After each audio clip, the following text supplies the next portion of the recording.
The Tumerok were first introduced in Asheron's Call as the criminally misunderstood raiders who were prone to sacking various Auberean establishments with the might of their dangerous warbands. As is the case with many of the races seen throughout Dareth, however, there was more than meets the eye to the aggressive pink humanoids we all loved to hate. Welcome to the Abyss, folks. My name is Voidmoney, and today we will discuss the history of the Tumeroks. Like Pandora, in James Cameron's Avatar, the Tumerok homeworld is the satellite of a blue gas giant, and its various peoples are tribal societies. Unlike Pandora, however, the Tumeroks share their homeworld with three other hominoid relatives, the Drudges, the Mossworts, and the Banderlings. While the Drudges were scavengers, the Mossworts and Banderlings organized warbands that competed with one another. Based on the descriptions, the Tumerok homeworld Ezeret is mostly a tropical climate and aquatic planet, with various species living on the islands of numerous archipelagos, separated anywhere from hours to days of travel by boat. Being the moon of the gas giant Hazatu, Ezeret also has a day-night cycle that reflects the blue gas giant's frequent eclipsing of their sun. In fact, the cultural significance of the cycle toward the Tumeroks predicts that the world as they know it will end, and that Tumeroks will be judged when Hazatu no longer occludes the sun. As for in-game lore, if one were to find the Withered Tome, a now retired text in the halls of Kenor, Bretzelf could translate it, revealing the author to be Asheron himself, and the topic being the planet of Ezeret. In the text, Asheron wrote of his visitation to the homeworld of the Tumeroks.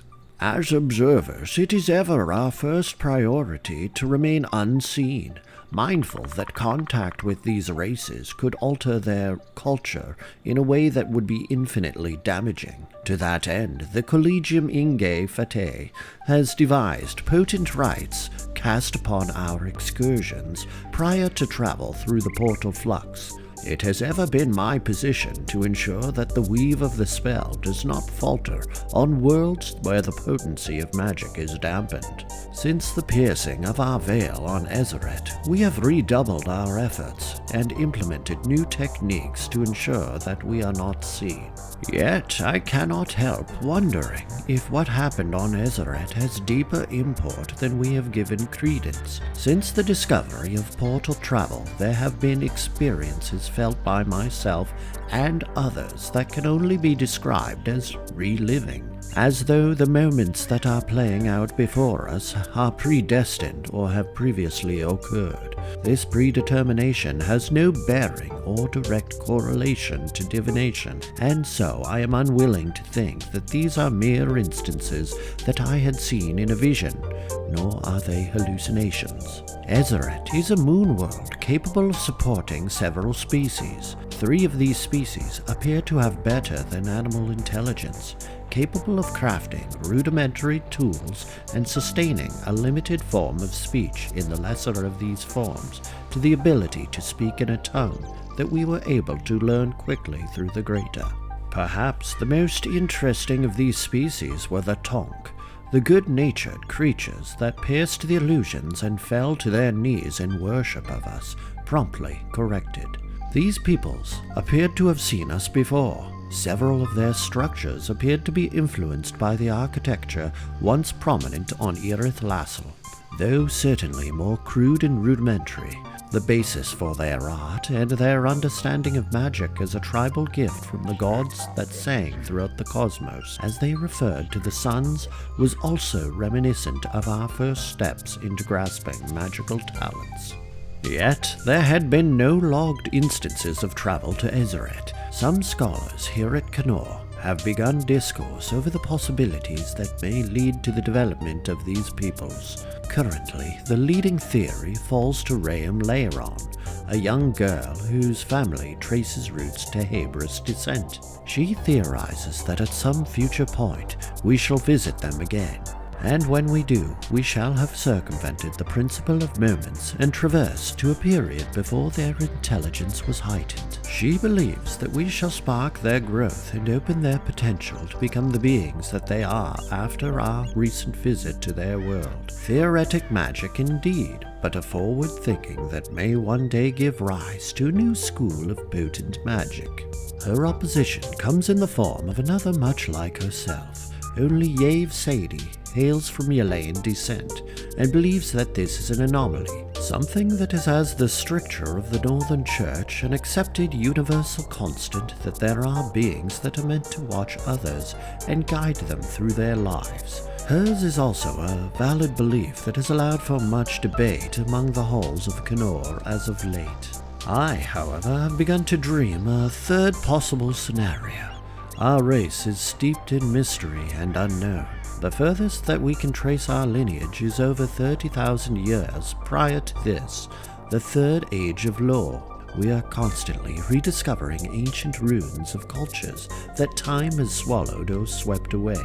Perhaps my discovery of planar travel was not a discovery. Perhaps it was a reawakening of a magic that had long slumbered within the world, waiting for a time to be used again. If this is the case, then who might have ventured to Ezeret, perhaps to other worlds before we have done so? These answers I hope to learn as we make future preparations. The next research trip will be led by Delakim. I'll make sure to send both Yave and Raim along, as they can both draw further and perhaps more resolute conclusion by further exposure to the denizens of the world, though the focus will not be placed upon the Tonk, but on the Banderlings, a race to which we will not expose ourselves. I think that it will offer more insight to all three theories. Lord Asheron. One can posit that the culture of the Tumeroks, or Tonk as they refer to themselves, was heavily influenced by an earlier visitation of Empyreans. However, this connection was seemingly never clarified by Asheron, perhaps due to the impending Ulthoi invasion that would occur shortly after these events in Empyrean history. It's worth noting that Yave Sadie vaguely foreshadows the idea that some beings are meant to watch and learn from others. This smoothly leads to the introduction of the Verindi influence on the Tumeroks. After the defeat of the Ulthoi Brood Queen by Thorsten Cragstone and Eliza Strathler, a new threat emerged, targeting the fledgling Isparian villages of Dareth, the Tumerok threat. Much of the in-game lore details the period before player characters entered Dareth, describing how towns like Holtberg found themselves completely overrun and conquered, this time due to the machinations of the Tumeroks rather than the Ulthoi. Although it didn't last, a good starting point to understand what was happening in the background is to investigate none other than the town network painting for Tumeroks. As humans always arrived on this world on Osteth, the Tumeroks always arrived on the Maricent Plateau of Mare Lassel. This trapped them on a much smaller landmass. They found themselves in a life-or-death struggle with the brood of a second Ulthoi queen, not the one slain by Thorsten Cragstone and Eliza Strathler. The Tumeroks found a way to pen in the Ulthoi, which they call Waru. That was as idiosyncratic as their culture. Perhaps they could have lived in peace if the Verindi had not discovered them. The cloaked creatures struck a deadly bargain with Aran Pa, an embittered young outcast. Aran Pa was taken and altered, perhaps the same alteration chronicled by the Alluvian Candath Martine. So empowered, Aran Pa returned with a host of other angry young Tumeroks and seized control of the Hea tribe. In return for doing the bidding of the Verindi, the Hea are granted Verindi weapons and passage to the freedom of mainland Dareth. It is Hea Aaron Ta's warriors who have bedeviled humans for so long. The loose siege maintained around Dryreach, for example, is used by the tribe as a brutal training ground for new warriors. But there was one last condition of this bargain. In order to serve as infiltrators, the Verindi altered the bodies of the Hea from their natural form to something more human. I can't help but feel that much of this lore is retrospective explanation. For instance, the developers decided to introduce the Tumerok playable race in Asheron's Call 2, possibly realizing it needed to be distinctly different from humans. This may have led to the differentiation of the pink-skinned variant of the Hea Tumerok commonly seen across Dareth in the original Asheron's Call. Meanwhile, the Aeon variant's biology aligns considerably better with a potential family tree involving the Drudges, Banderlings, and Mossworts, assuming they are indeed related.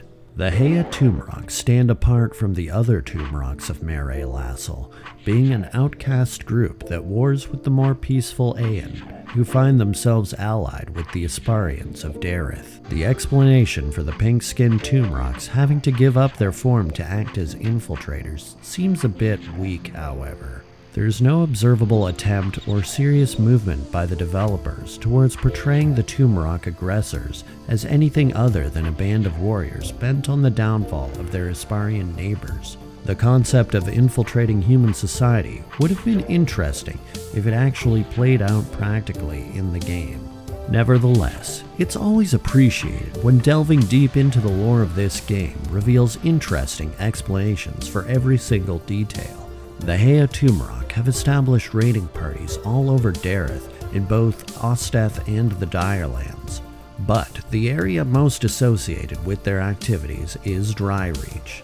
In the old days, before portals to Dryreach existed, players had to make the long trek there by foot. Regardless, if one took it upon themselves to explore various destinations on Dareth, the distant journey would reveal the town surrounded by Tumerok mobs in a constant state of sieging the city. In conclusion, the Tumerok and their homeworld of Ezeret represent a complex development in the game. However, the Tumerok lore is a bit messy due to the decision to shift their direction from the orcish Hea brutes to the more tribal, nature-attuned Aeon that players eventually had the option to play as.